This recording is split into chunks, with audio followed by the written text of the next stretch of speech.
योग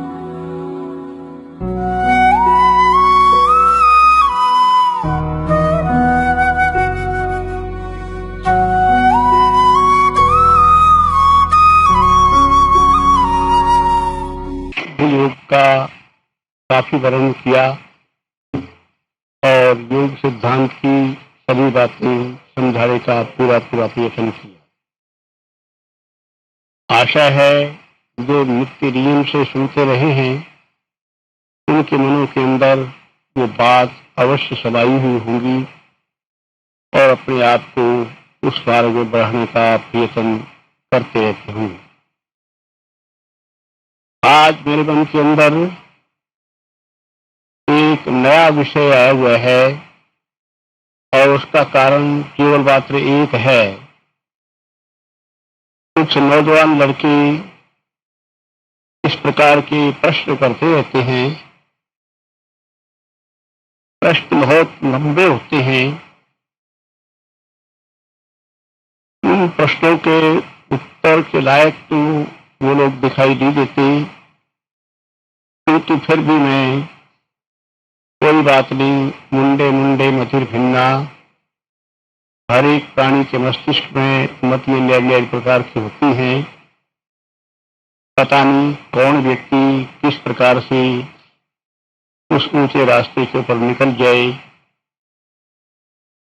ये बात कुछ कही नहीं जा सकती।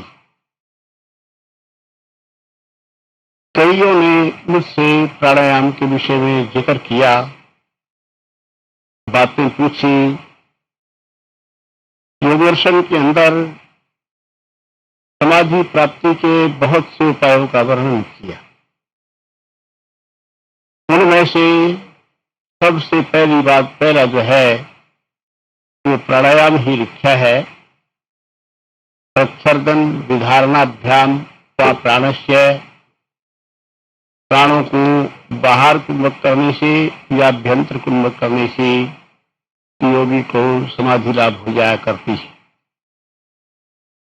प्राणायाम का अर्थ है प्राणों पर आयमन करना, उन पर कंट्रोल करना, नियंत्रण करना, ये प्राणायाम कहलाता है। और उसका फल भगवान पतंजलि देव ने बतलाया है। ततक्षीयते प्रकाशावरणम, प्राणायाम करने से उसके रास्ते की रुकावटें, प्रकाश का आवरण खत्म हो जाया करता है। अर्थात प्राणायाम करने से मनुष्य को दिव्यानुभूतियां स्वतः ही शुरू हो जाया करती हैं। ये परिणाम का प्राणायाम का फल निकलता है और धीरे धीरे वो समाधि को प्राप्त हो जाया करती। किंतु आज इस कलिकाल के जमाने के अंदर मैं अपनी दृष्टि से बराबर देखता हूं, प्राणायाम का अधिकारी हमें कोई मिलता ही नहीं। हमारे मन की मेरी भावना रहती है, यदि प्राणायाम करने लायक कोई निकल आए तो हम उसकी मदद करें और उसको इस विद्या का उपदेश करें और लोगों के सामने ये एक आदर्श हो जाएगा कि प्राणायाम का ये परिणाम हुआ करता है। इस बात को सब देख लें। जितने प्राणायाम के साधक हमारे पास आए, उनमें से हमारा एक बच्चा ऐसा निकला जिसने हठ विद्या पर सफलता प्राप्त की और प्राणायाम के बल से उसको दिव्य दृष्टि प्राप्त हुई, भूत भविष्य के अनुभव हुए, दूसरों के कर्म जाल को समझने की योग्यता प्राप्त हुई। एक बच्चा इस प्रकार का हुआ जिसका नाम संसार सिंह था, राजपूत लड़का था और वो कटरा का रहने वाला था। जम्मू में कटरा एक स्थान है। अब संसार सिंह कहाँ है इस विषय में कुछ कह नहीं सकता, क्योंकि वो उसने योग में पूर्णता प्राप्त कर ली थी, शरीर छोड़ दिया है या शरीर लेकर के कहीं अंतर्ध्यान हो गया है, इस बात को वो सर्वशक्तिमान ही जानते हैं। मैं तो मेरे एक बच्चे के अंदर कितनी बड़ी योग्यता प्राप्त हुई, बस आज के कुछ शब्दों के अंदर उसी बात को समझा देना चाहता हूं। कल मैंने अपने व्याख्यान के अंदर अपने एक बच्चे का जिक्र किया था, रघुनंदन प्रसाद का, जो फिरोजाबाद में रहा। हमसे समाई आकर के उसने योग दीक्षा प्राप्त की। योग दीक्षा प्राप्त करने के बाद हमने उसको तीव्रतम बड़ी कठिन साधनाएं कराई। साधना करने के बाद उसके अंदर सिद्धि शक्तियों का उदय हुआ। दूर दूर का देखने की, दूर दूर का सुनने की शक्तियां प्राप्त हुई। लोगों को वरदान देने की योग्यता आई। बैठा बैठा बहुत लोगों को बताया करता था। छोटे स्कूल के बच्चों को बताता था, तेरा ये प्रश्न आएगा, ये प्रश्न आएंगे, और वो जैसा बतला दिया करता था वैसा हुआ करता था। ये ताकत उसको राजयोग के द्वारा प्राप्त हुई। राजयोग की साधना के अंदर उसने तप किया, स्वाध्याय किया, बाद में ईश्वर परिधान हुआ। इसके फलस्वरूप उसके अंदर सभी प्रकार की सिद्धियों का उदय हुआ और ताकत वाला बन गया। हम उसको थोड़ा सा मना किया करते थे कि लोगों को तुम जो इस प्रकार की बातें मत बतलाया करो। उसके मन में एक विचार बन गया कि मैं उसका मान नहीं देख सकता हूँ। वो अपनी लोगों को बतलाता है, लोग उसका मान करते हैं, पूजा करते हैं। महाराज जी ने ये कह दिया, मैं मना करूंगा, नहीं बतलाएगा भूत भविष्य की बातें तो उसके सम्मान में कमी आएगी। उसके मन के अंदर ये भावना थी, किंतु हमारे मन के अंदर ये भावना नहीं थी। हमारे मन के अंदर ये भावना थी, अपनी आत्मशक्ति का इस प्रकार से ह्रास करना उचित नहीं है। इस प्रकार के काम करने वाले बाद में खाली हो जाया करते हैं। मैंने उसका पूरा चरित्र कल के व्याख्यान में तुम्हें समझा दिया था। और बाद में एक महात्मा आए, वो उसको कह भी गए थे कि जो तुम्हें यहाँ प्राप्त हो गया है वो कहीं दूसरी जगह मिलेगा नहीं, इसलिए यहाँ से नहीं जाना, किंतु तू चला जाएगा। ये भी उस महात्मा ने कह दिया था। तो सब घटनाओं को देखने वाले लोग अभी तक समय गांव के अंदर जिंदा हैं, जिनके सामने ये सब बातें हुई। बल्कि जहां तक मेरा ख्याल है, उसकी पोशाक, उसका पैंट, कोट, घड़ी, छड़ी, नक्टाई, ये सब हमने, हमारा समाई गांव में एक बच्चा था, पंचम सिंह उसका नाम था, ठाकुर पंचम सिंह, उसको दे दी थी सब चीजें। और उसने उसकी पैंट कोट वगैरह काफी दिन तक संभाल कर रखे। संभव है अब भी रखे होंगे। पंचम सिंह तो अब नहीं रहे। पंचम सिंह का बड़ा भाई मोहन लाल है, अभी जिंदा है। संभव है उनके घरों में कहीं वो अभी तक रखे हों, शायद मैं कह नहीं सकता। ये सब बातें एक अपने राजयोग के अभ्यासी बच्चे के विषय में तुम सबको मैंने बतलाई। कल एक लड़के ने हमसे प्रश्न किया था कि राजयोग के द्वारा भी मनुष्य पूर्णता को पा लिया करता है, क्या राजयोग वाले के पास भी सिद्धि हो जाया करती हैं। उदाहरण स्वरूप मैंने रघुनंदन प्रसाद का पूर्ण जीवन कथा बता करके ये समझा दिया कि एक राजयोग का अभ्यास करने वाला व्यक्ति कितनी ऊंची स्टेज को प्राप्त हुआ करता है और वो कितनी उसके अंदर योग्यता आ जाया करती। दूसरी बात,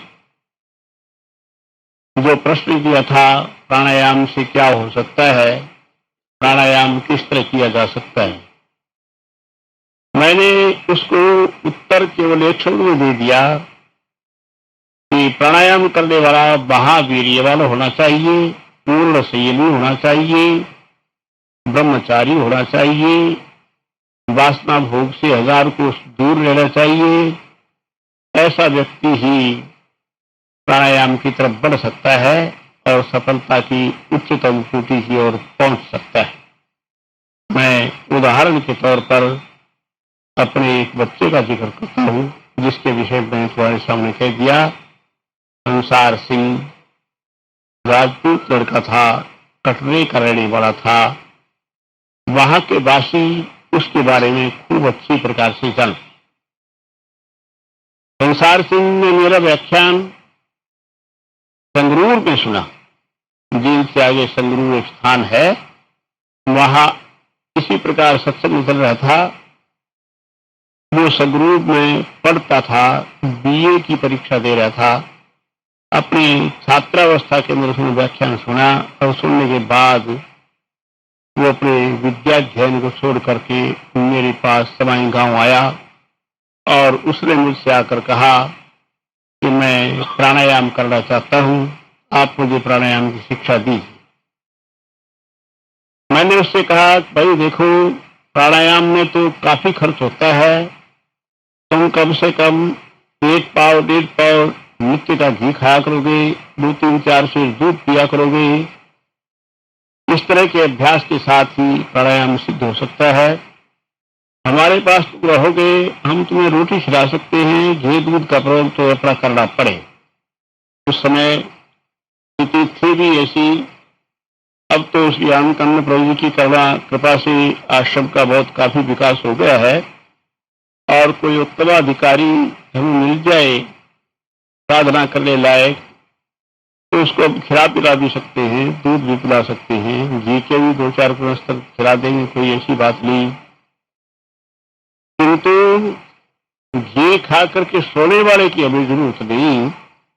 जो घी खाए, दूध पिए और आगे पीछे चुपचाप मिठाई भी खा ले छुप करके और फिर कुटिया में सो जाए जा करके सर्राटे भरे अच्छी प्रकार से। इस प्रकार की साधक की हमें आवश्यकता नहीं।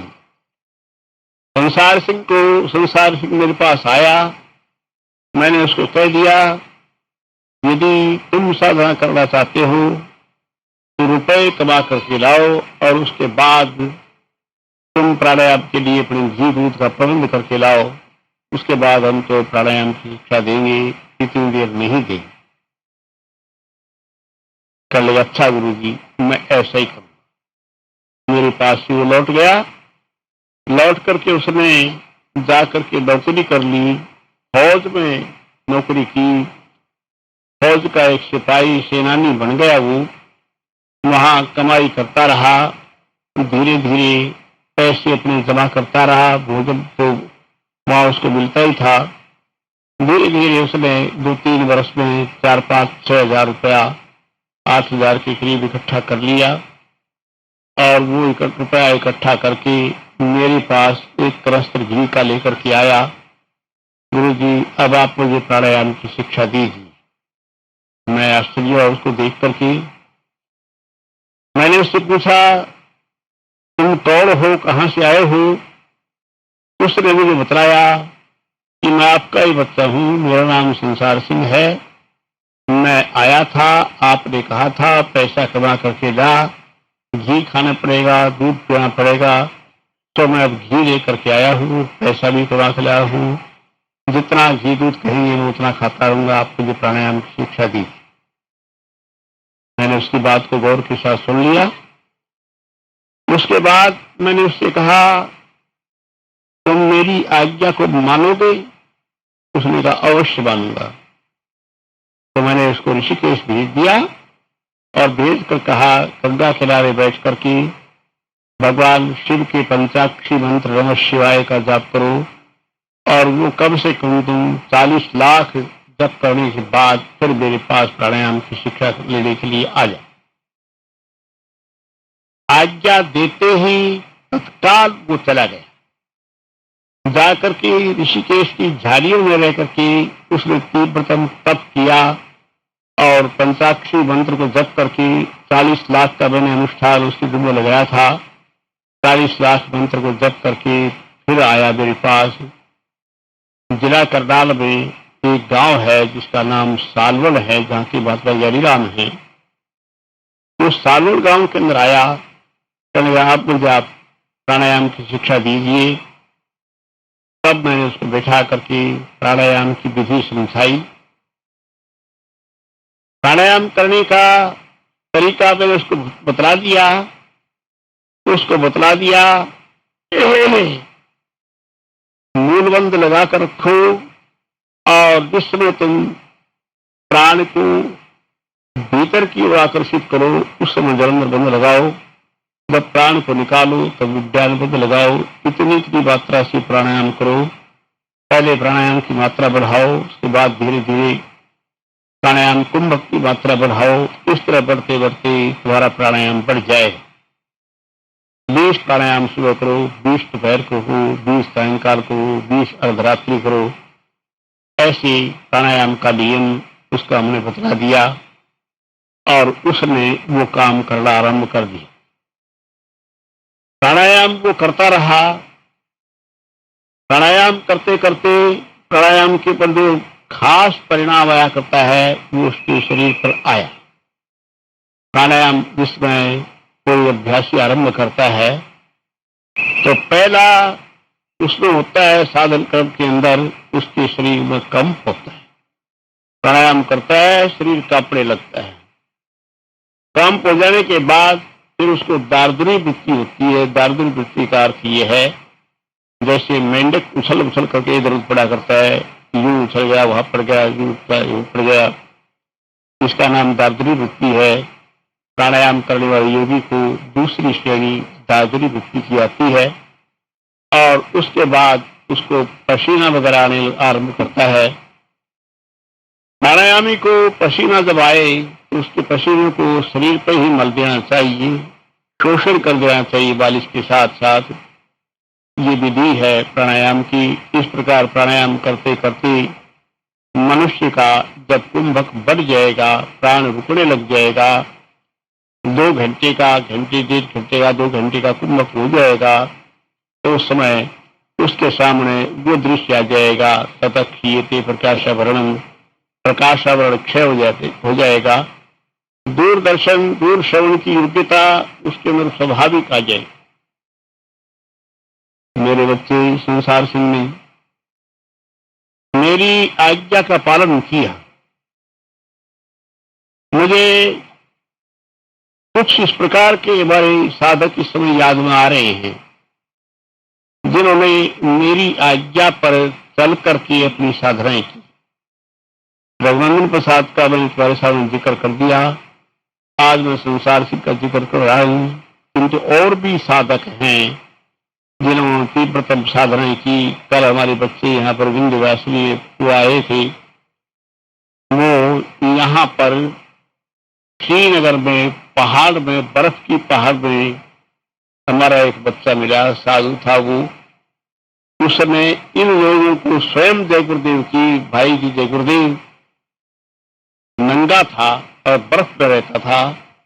ये लोग चक्कर में पड़ गए। कहने लगे कि जय गुरुदेव हमें कैसे आप कर रहे हैं? कहने लगे कि क्योंकि आप मेरे गुरु भाई हैं। कहने लगे हम आपके गुरु भाई कैसे? तो उसने मेरा नाम लेकर कहा क्या आप योगीराज चंद्रमोहन जी के शिष्य हैं कि नहीं? कल यहाँ हम उनके शिष्य हैं। तो बस मैं भी उनका ही शिष्य हूँ। यहाँ पहाड़ में बर्फ, पाकिस्तान की सीमा पर बर्फ की गुफा में बैठ करके मैं साधना करता हूँ। साधना का परिणाम मेरे लिए बहुत अच्छा है। सब बातें उसने बतलाई। कहने का अभिप्राय ये, अब हमें भी उसकी याद नहीं थी। जब इन लोगों ने आकर जिक्र किया तो मुझे उसकी याद आ गई कि एक बार हम अमरकंटक गए थे दर्शन की भावना से अमरनाथ जी की, और जाते जाते जंगल में वो महात्मा मिला था। जंगल में ही हमने उसको प्राणायाम की शिक्षा दी थी और ध्यान योग की शिक्षा दी थी।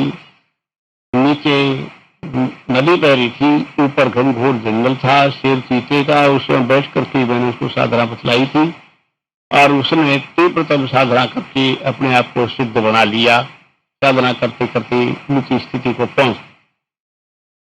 खैर, संसार सिंह को हमने प्राणायाम का उपदेश दिया। संसार सिंह पूर्ण ब्रह्मचारी था, संयमी था। उसने प्राणायाम करना आरंभ किया। हमारी आज्ञानुसार वो 20 प्राणायाम सुबह करता था, 20 दोपहर को करता था, 20 सायंकाल को करता था, 20 अर्धरात्रि करता था। किंतु ज्यों ज्यों कुंभक बढ़ने लग गया, कुंभक बढ़ा, तब 20-20 तो नहीं कर सका। 20-20 तो पहली साधना में किए जाते हैं, किंतु जब कुंभक बढ़ जाता है तो एक ही प्राणायाम के अंदर घंटा घंटा 1.5 घंटा कुंभक बढ़ा रहता है। उस समय वो 20 प्राणायाम कैसे करेगा, उसका एक ही प्राणायाम बहुत हो जाता है। संसार सिंह की यही स्थिति आई। वो उसका आसन जमीन से ऊपर उठने लग गया। मेरे विचार में कुछ व्यक्ति इस प्रकार के हैं जिन्होंने उसका आसन जमीन से ऊपर उठा हुआ बैठा हुआ देखा। मैं इस बात को जानता हूं। उसने मुझसे दोबारा 2-3-4 वर्ष के बाद उसी सालवड़ गांव में आकर कहा, गुरुजी मेरी स्थिति है, अब मेरा आसन इस तरह उठता है। तो मैं तो इस प्रकार से व्यस्त रहा, पूरा उसको देख नहीं पाया, किंतु देखने वाले दूसरे व्यक्ति ने उसको देखा कि उसका आसन जमीन से ऊपर उठा हुआ था। वो हर आकाश में ठहरता था प्राणायाम के बल से। ये स्थिति संसार सिंह की आ गई थी। उसके बाद वो जम्मू कश्मीर में फिर चला गया।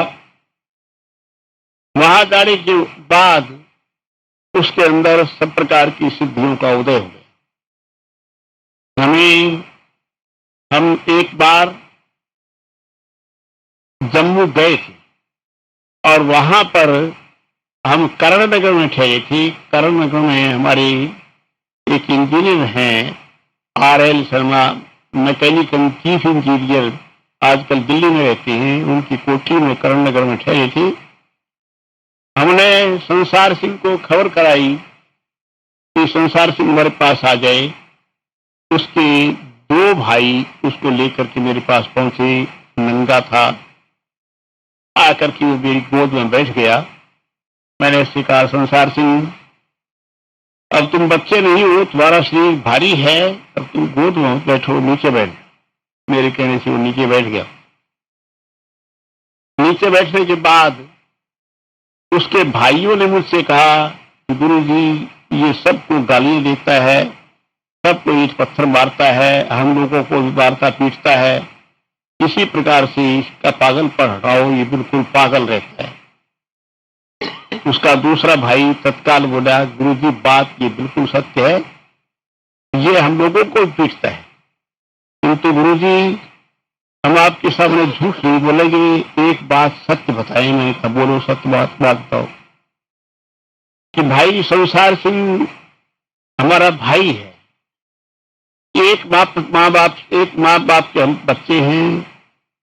जिस माँ से हमने जन्म लिया उसी से संसार सिंह ने जन्म लिया है, किंतु एक विशेषता की बात है। भाई तो वो क्या कि जिस दिन ये हमें पीटता है, हमें डंडे मारता है, तो उस दिन हमें 20, 30, 40, 50 हजार का लाभ होता है। एक बार 30,000 का हुआ, एक बार 35,000 का हुआ। हमें जब इसने पीटा तब तक काफी लाभ हुए, पैसे में काफी मिले व्यापार। ये हमने करामात देखी है। तो उसका दूसरा भाई कहने लगा कि गुरुजी बात तो ये सच्ची, जिस दिन हमें ये पीटता है उस दिन पैसे तो जरूर आते हैं, किंतु आप इसको ऐसी बुद्धि दे देना, ये हमें पीटता क्यों है, वैसे बिना ही पीटे दे दिया करे। तो इतना कहने पर संसार सिंह हंस पड़ा। हंस के कहने लगा कि नहीं, एम ही खरीदा है। उसकी ये शब्द मुझे याद है, एम ही खरीदा है, कहने कि इसी तरह किया जाता है। तो उसका दूसरा भाई कहने लगा, ऋषि गुरुजी बाहर तो इस पागल बना रहता है, अब हमारी बात का इसने जवाब दिया है, नहीं करा देता है, तो इसका मतलब इसको ज्ञान तो सारा है। मैंने कहा भी ज्ञान क्यों नहीं हो। ये कहकर उसके भाई बाहर चले गए। मैंने कहा संसार सिंह तुम मेरे बच्चे हो, पागल क्यों बनते हो भाई, पागल क्यों बड़े रहते हो। तो उसने मुझे कहा, गुरुजी यदि मैं पागल न बनूं तो ये लोग मुझे खा जाएंगे, इसलिए मैं तो पागल ही बनकर रहता हूं ताकि इनको कोई ज्ञान न। वो बात उनके भाइयों बाहर खड़े खड़े सुन ली। उस पर आप बाहर से बात देते हैं, गुरुजी देख लिया, इसका मतलब ये है कि पागल पूगल कुछ नहीं, कि जान का पागल बनता है, लोगों को ईंट मारता है, पत्थर मारता है, हमेशा होता है, पागल पूगल कुछ नहीं। तो बस ये कहकर जब देखा आपके सामने कैसी बात कह रहा है, कि मैं पागल न बनूं तो ये मुझे खा जाएंगे। तो हम बिल्कुल नहीं खाएंगे, ठीक रहे। बस जब वो आ गए उस समय फिर उसी प्रकार पागलपन की बात करने लगा। ओ तू किधर आया, तू किधर चलता है, ओ किड़ा बैठा है, ओ किड़ा की करता है, उल्टा पुल्टा कुछ चुपना शुरू कर दिया। उनका संसार सिंह भी ठीक बोल, ओ ठीक की बोली, ठीक है की करता है, की करता है, मेरे सामने भी पागलपन की बात करनी शुरू कर दी। खैर उसके भाइयों ने मुझे और बात बतलाई कि गुरुजी कई चमत्कार इसके हुए हैं। वहां के और लोग उनके साथ में थे, उनने बतलाई एक मुसलमान फकीर उस इलाके में कोई रहता था। वो मुसलमान फकीर कभी कभी निकलता था और जो कुछ जिसको कहा करता था वो बात हो जाया करती। उसने वो एक बार निकला और निकल कर कहा भाई तुम अपने भेड़ बकरियों को अपनी झोपड़ियों में रोक लो, अपने मकानों में रोक लो, बड़े जोर की वर्षा आ रही है, ओले गिरेंगे, यदि किसी की भेड़ बकरी बाहर रहेगी तो मर जाएंगे सब। तो मुसलमान पीर की बात को सुन करके सब ने भेड़ बकरी अपनी रोक ली छपरों में। किंतु आश्चर्य सबसे बड़ा ये हुआ कि उसको वर्षा आनी तो दूर रही, एक बूंद भी नहीं आई पानी की, ओले गिरना तो दूर रहा, सूर्य निकला रहा, चांदना प्रकाश रहा। तो उसके बाद गांव के लोगों ने कहा पीर जी आपकी वाणी तो कभी झूठी नहीं होती थी, ये आज आपकी वाणी कैसी झूठी हो गई है, आप तो जो कुछ कहते थे वो तत्काल हो जाया करता था। तो मुसलमान पीर कहता है कि भाई हाँ वो तो बात हो जाती थी, वर्षा तो आई है, ओले पड़े हैं, किंतु ये पहाड़ की खो देख लो जाकर, पहाड़ की खो ओलों से भरी हुई है पूरी।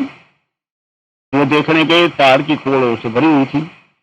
कहने पीर जी ये कैसे हुआ, ये कैसे हुआ, तुम्हें क्या बतलाऊं, तुम मुझे ये बतलाओ। यहाँ तो एक राजपूतों का लड़का रहता था संसार सिंह उसका नाम था, वो कहाँ आजकल। तो उन लोगों ने कहा कि महाराज उसका तो पता ही नहीं, 4-5 बरस से कहीं गायब है वो, ये भी पता नहीं वो जिंदा भी है या मर गया। 5 बरस से हमारे घर नहीं आया, ना हमारे गांव में आया, ना हमने उसको देखा, ना उसके घर को, ना उसको देखा। तो मुसलमान पीर कहता है कि ये काम उसका है, वो कहीं मरा जगह नहीं है, इसी पहाड़ में रहता है। ये सब बादल जो गांव के ऊपर बरसने वाले थे, ओले गिरने वाले थे, वो खींच करके सारे बादल उसने ये ओले इस पहाड़ में गिरा दिए हैं और वो इसी पहाड़ में। लोगों को कुछ विश्वास था नहीं, किंतु जब ये बात कर ही रहे थे इतनी देर में संसार सिंह पहाड़ में से निकल आया। जब पहाड़ में से निकल के आया तो उस समय वो मुसलमान पीर करने लगा, कहो उस्ताद अपने गांव बचा लिए, पहाड़ की खो भर दी। तो संसार सिंह कह गया एमी खरीदा है, एमी खरीदा है, एमी खरीदा है, मतलब इसी तरह किया जाता है। ये कह करके संसार सिंह चला गया। वो देखते देखते अंतर्ध्यान हो गया, किसी को ये पता नहीं चला कि संसार सिंह निकल कर आया था। उसके गांव वालों ने भी देख लिया, नंगा निकल के आया पहाड़ की खोबड़े से, और फिर कहाँ गायब हो गया ये कोई भी उसका पता नहीं लगा सके। तो उसके बाद जिस समय हम जम्मू में थे, संसार सिंह ने हमने बुलाया, उस समय उसके कई साथी भी आए। उसके जिन लोगों के साथ वो पढ़ा था, उसके कॉलेज के लड़के हॉस्टल वाले आए। उन्होंने मुझसे कहा गुरु जी एक तो क्या बात हुई, क्या है, आंधी आ गई, मुझे बतलाया। अच्छा गड़बड़ करेगा, कि हमारे हॉस्टल में बंदर बहुत तंग करती थी। हमने इससे कहा संसार सिंह है तो हमारा साथी, पर तू महात्मा हो गया है भाई, हमारे बंदरों को तो रोक दे, बंदर हमारा बहुत नुकसान करते। हॉस्टल के लड़कों ने मुझसे आकर कहा गुरु जी, इसने कहा कि अच्छा कल से नहीं आएंगे। उस दिन के बाद हमारे हॉस्टल में कोई बंदर आया ही नहीं, एक भी नहीं आया, देखने को भी नहीं। इतना अधिकार उनका प्राप्त हुआ। संसार सिंह नीचे बैठा हुआ था, उसके भाइयों ने मुझसे कहा गुरु जी आप संसार सिंह को आरती में बुला लो। सवेरे की आरती हम कर रहे थे, मैंने आवाज दी संसार सिंह तेरे भाई कह रहे हैं भाई आजा आरती में। हंसने लग गया। मैंने कहा अरे बार बार कहते आरती में आ जा, और हंसने लग गया। फिर मैंने तीसरी बार कहा तो कह लगा गुरु जी मैं आ जांदा, पर तुसी ए दसो दफा केड़ी लगी है, तुसी ए दसो कि दफा केड़ी लगी है, मतलब कौन सी दफा लगी है जो मुझे इतनी दूर से बुला रहे। कहने का उसका अभिप्राय केवल मात्र एक था कि मैं तो अपने स्वरूप में हूं।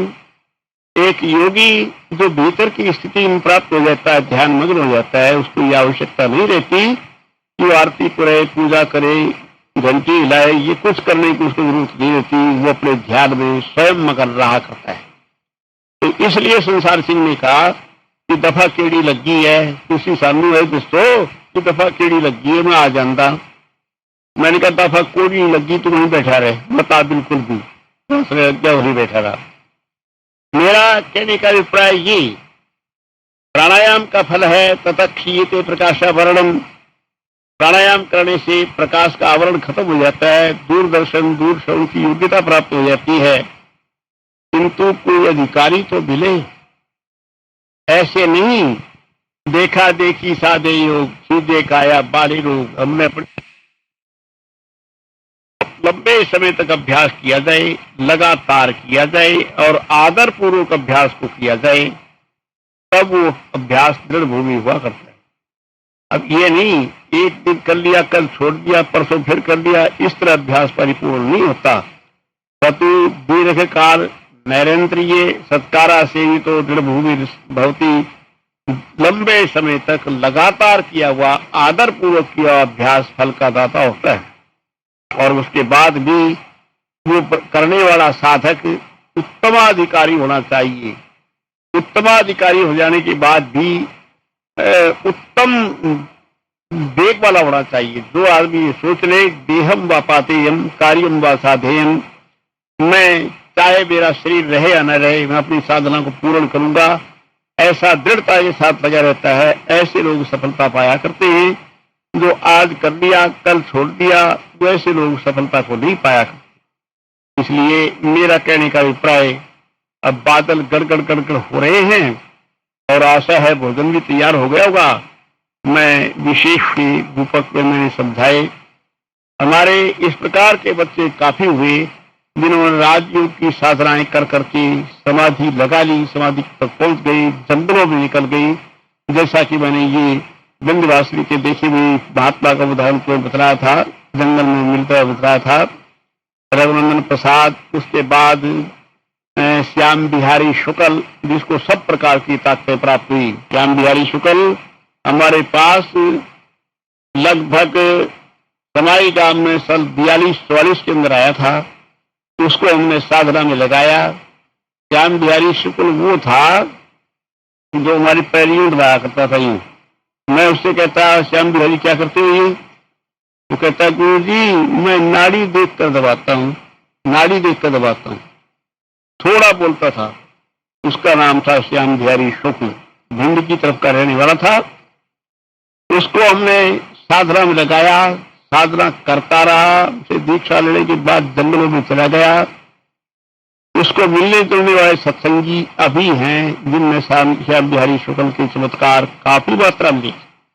श्याम बिहारी शुक्ल जब प्रभु जी का चरित्र उनके सामने कोई आता, वो कहता कि वो तो सब कुछ थे किंतु ये तो उनका बच्चा भी कर सकता है। उसके अंदर काय निर्माण शक्ति आई। एक दिन के अंदर एक कल गई, अब मैं शाम के 5 बजे तुम्हें मिलूंगा। 8 मील पर एक उनका सत्संगी बैठ गया, 8 मील पर दूसरा बैठ गया, 8 मील पर दूसरा बैठ गया। सबके पास एक ही समय के अंदर गया। जिन जिन के पास गया वो आदमी भिंड में मौजूद है, रिकॉर्ड पूरा है। उसने एक बार अपना शरीर छोड़ दिया, उसके सत्संगी रोने लगे, फिर दोबारा प्राण प्रवेश कर लिए शरीर के अंदर। प्राण प्रवेश कर लिया, यदि रोगे तो मैं कहीं जंगल में अपना शरीर छोड़ूंगा। उन लोगों ने प्रार्थना की कि अब 3 बरस अपने शरीर को और रख लें। चलिए अच्छा 3 बरस के लिए रख दिया। फिर दोबारा फिर उसके बाद वो क्या नाम ये जिक्र आया कि योगी परकाय प्रवेश कर सकता है। तो उसने अपने जंगली शिष्यों को, सत्संगियों को कहा कि हाँ वो सब कुछ हो सकता है, क्योंकि महाराज हम देखना चाहते हैं, अच्छा तो ठीक है, मैं अपना शरीर छोड़ देता हूँ। उसने शरीर छोड़ दिया और शरीर छोड़ने के बाद उसने कहा 8 दिन के बाद मैं इस शरीर में घुसूंगा। जिस तरह शंकराचार्य का शरीर तेल में रखा गया था, इसी प्रकार मेरे शरीर के अंदर तुम तेल में इसको रखे रहना, 8वें दिन निकाल के बाहर रखना। जब शरीर में मेरी थोड़ी सी हरकत हो तब मेरे शरीर को मलना और मेरे दुख में थोड़ा थोड़ा दूध डालना, फिर मैं 2-4 दिन के उठ बैठूंगा। ऐसा ही हुआ, ये उसने करके दिखलाया। उसी प्रकार परकाय प्रवेश किया, दूसरे के शरीर में जाकर घुस गया, 8 दिन तक दूसरे के शरीर में रहा, फिर आकर के अपने शरीर के अंदर घुस गया। इस समय वो 3 वर्ष उसके पूरे हो गए। उसके बाद श्याम बिहारी ने कहा कि बोलो, अब मैं शरीर यहां सबके सामने छोड़ दूं या अकेला, यदि तुम रो पीटो तो मैं शरीर यहां नहीं छोड़ूंगा, अकेला कहीं छोड़ूंगा। वो कहने लगे कि नहीं, हम अब नहीं रोएंगे।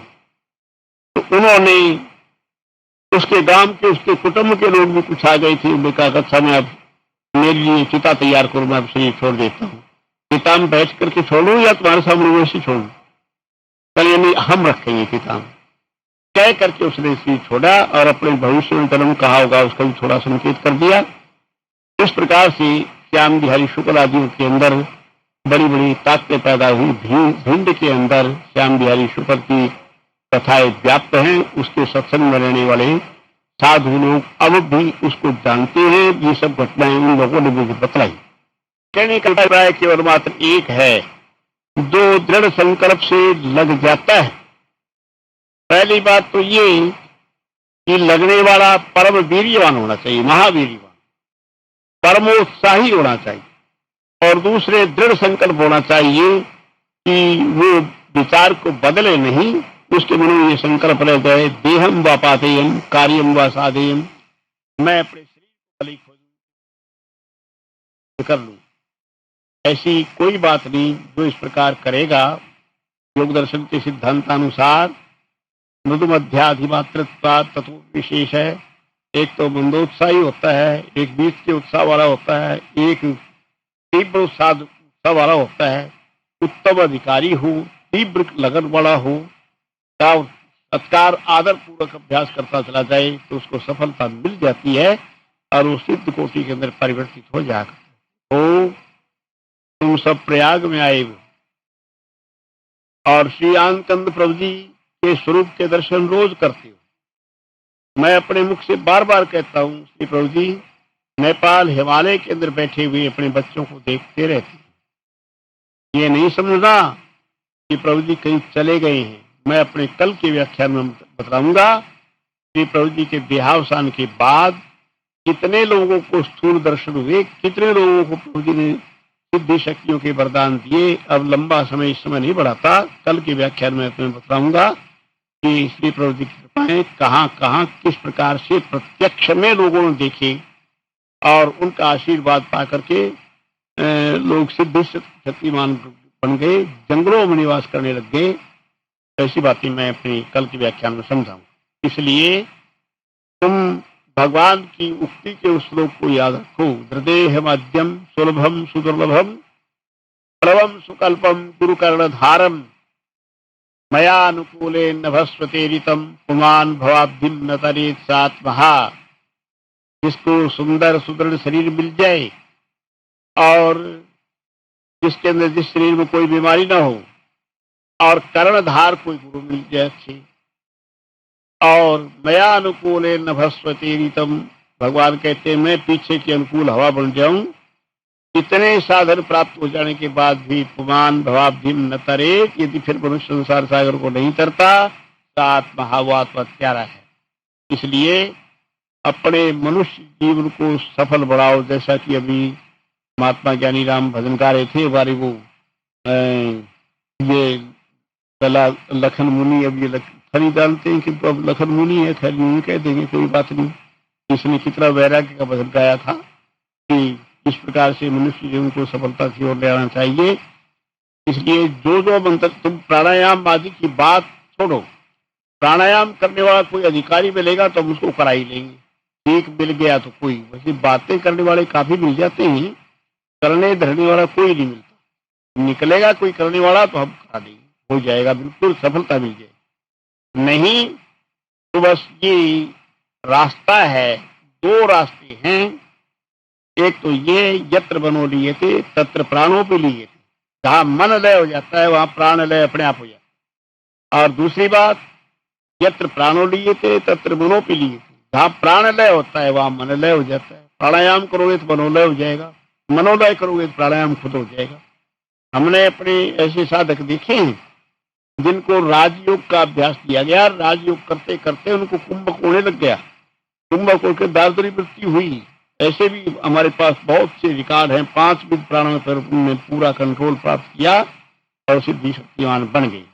इसलिए जो साधना सरल से कर सकते हो, तप के साथ कर सकते हो, उस साधना को करो और एकांत में बैठ करके अपने अभ्यास को बढ़ाओ। गृहस्थी बच्चों के लिए हमने कई बार कह दिया है कि ब्राह्मे मुहूर्ते प्रबुद्धेत, 5 से 7 बजे तक का सुबह का जो टाइम है वो अपनी मंत्र जाप में लगाया करो। उस समय श्री प्रभु जी सबको देखते रहते हैं। 2 घंटे चाहे खड़े होकर के मंत्र जाप करो, नहीं तो मेरुदंड को सीधा रख कर ऐसे बैठ करके करो, वो लकड़ी आशा लगा करके करो। मंत्र जाप करने के बाद फिर कम तुम स्वस्तिकासन सिद्धासन लगा करके कुछ भी ध्यान न करो, यूं सीधे बैठ जाओ। सीधे बैठोगे तो ध्यान कुदरती लगने लग जाएगा और भीतर की अनुभूतियां अपने आप जारी हो जाएंगी। चाहे कोई पुरुष हो चाहे कोई स्त्री हो, जो साधना करेगी साधना करेगा वो बन जाएगा। उसको इसी जन्म में ये दिखलाई दी जाएगा कि मैंने कृतार्थता पा ली, मैं कृतार्थ हो गया, निहाल हो गया। ये भाव उसके मन